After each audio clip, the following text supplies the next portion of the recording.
Personal একটা কথা বলি। বলেন।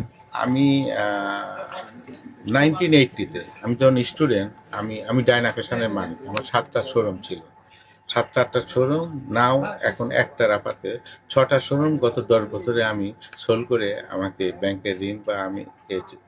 তো এইখানে আমাদের আপনি ক্যাপচার এই জন্যই করছি, আপনার শুধু এইটা না, শুধু থ্রি পিস আর ইয়া না, এভরি ওয়ান। আপনার ফুটপাতের যে ভ্যানের উপরে আপনার 100 টাকার জিনিস বিক্রি হয়।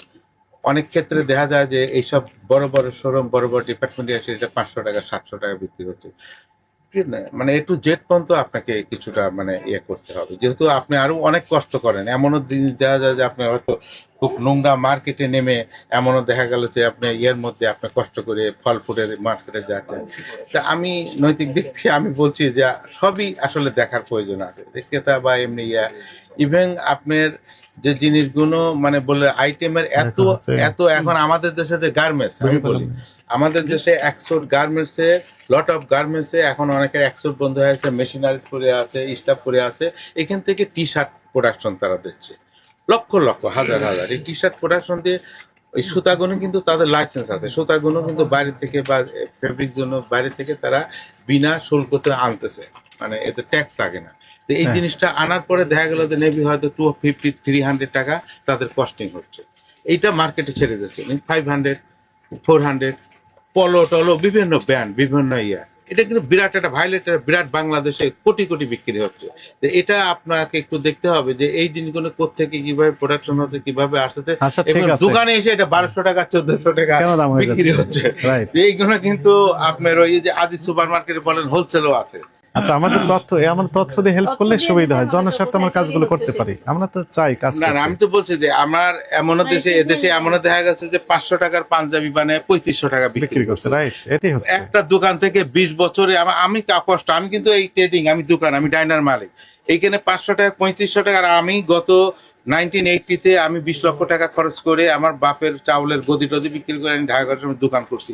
7টা দোকানে 6টা দোকান বিক্রি করছি, নাম এখন একটা, এটাও ক্লোজ করতেছি মানে বিক্রি। তো 500 টাকার জিনিস 3500 টাকা আমি বিক্রি করতে পারি নাই।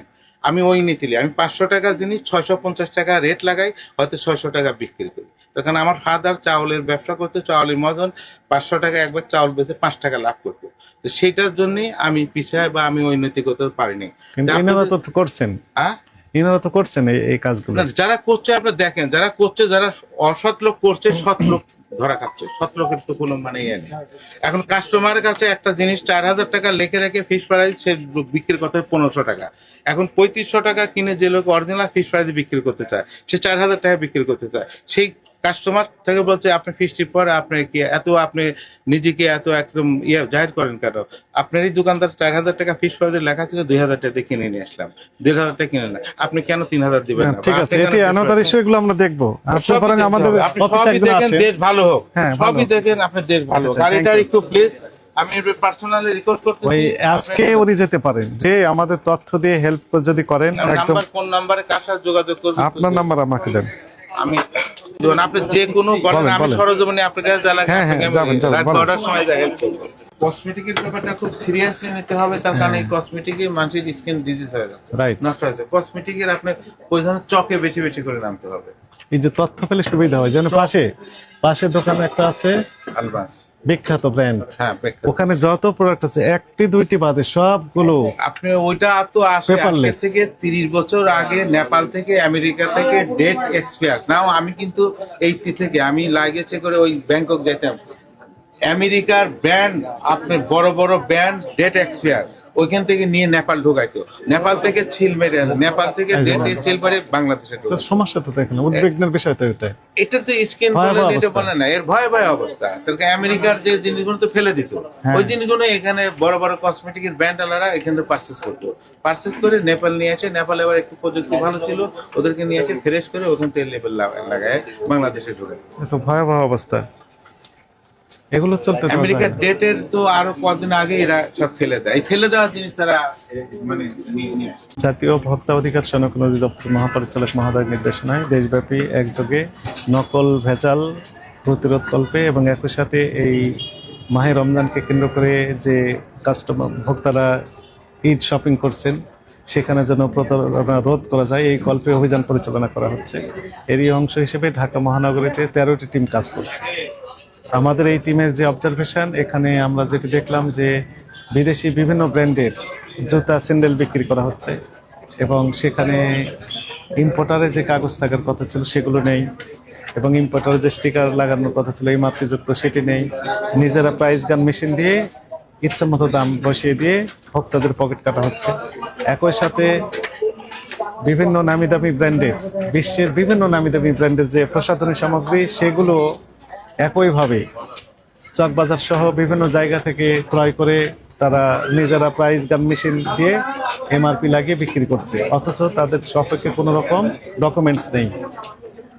আরেকটি উদ্বেগনীয় বিষয়, সেটি পাকিস্তানি ড্রেস, সাদাবাহার, আগানোর সহ অন্যান্য যে ব্র্যান্ড রয়েছে সেগুলো নকল করে এখানে বিক্রি করা হচ্ছে, অথচ নিজে স্বীকারোক্তি দিয়েছেন যিনি বিক্রি করছেন যেগুলো আসলে নকল। জেনে শুনে এই অপকর্মগুলো এখানে করা হচ্ছে। এই অপরাধে 3টি প্রতিষ্ঠানকে জরিমানা আরোপ করা হয়েছে এবং একটি প্রতিষ্ঠান জনস্বার্থে পরবর্তী নির্দেশ না দেওয়া পর্যন্ত বন্ধের আদেশ দেওয়া হয়েছে। একই সাথে আরেকটি প্রতিষ্ঠানকে ব্যাখ্যা দেওয়ার জন্য নির্দেশনা দেওয়া হয়েছে যে কেন তাদের বিরুদ্ধে আইনানুগ ব্যবস্থা নেওয়া হবে না, কারণ সেখানে আমরা দেখলাম যে বিশ্বের বিভিন্ন নামি দামি ব্র্যান্ডের প্রসাধনী বিক্রি করা হচ্ছে, অথচ তাদের সপক্ষে কোনো রকমের ডকুমেন্ট নেই, পেপারলেস ব্যবসা করতে দেওয়ার সুযোগ নেই। তো জনস্বার্থে আমাদের এই ধরনের অভিযান অব্যাহত থাকবে। Thank you. এখানে বলছিলেন যে যেখান থেকে পোশাকগুলো বানানো হয়েছে অনেক কথা বলছিলেন, তো ওইখানে যেখানে প্রোডাক্ট উৎপাদন হচ্ছে সেইখানকার অভিযানের ব্যাপারে আসলে কেমন? আপনি যেমনটি বলছেন যে আসলে এটি আমাদের কনসার্ন, মেজর কনসার্ন, যে যেখান থেকে তৈরি করা হচ্ছে আসলে যিনি বিক্রেতা ওনার নিজেরও কারখানা আছে, এই জন্য প্রতিষ্ঠানটি জনস্বার্থে বন্ধের আদেশ দেওয়া হয়েছে। উনি এখন আমাদের অফিসে আসতে বাধ্য হবেন, কারণ এখানে এই মার্কেট কমিটির যে নেতা আমাদের যে দেখতে পাচ্ছেন রয়েছেন সেক্রেটারি সাহেব, ওনাকেও আমরা জানিয়েছি, আমাদের থানা পুলিশ রয়েছেন তাদেরকে আমরা কপি দিয়েছি। ফলে এই দোকানটা ওপেন করতে পারছে না। দোকান ওপেন করার পূর্বে অবশ্যই আমাদের অফিসে এসে আমাদের শুনানিতে অংশগ্রহণ করতে হবে, আর ঠিক তখনই আমরা বের করবো যে কোথায় কোথায় তৈরি হচ্ছে, কে সাপ্লায়ার বা কারা কারা জড়িত আছে এর সাথে, বিস্তারিত তথ্য নিয়ে এরপরে যে আইনগত ব্যবস্থা তাদের এগেনস্টে নেওয়া হবে। এই জন্যই মূলত এই প্রতিষ্ঠানটি বন্ধ রয়েছে। আমাদের যে অভিযান নকল এবং ভেজালের বিরুদ্ধে সেটি আমাদের অব্যাহত রয়েছে এবং এই ব্যাপারে আমাদের ডিজি স্যার বলে দিয়েছেন 0 টলারেন্স নীতি অবলম্বন করার জন্য। Thank you.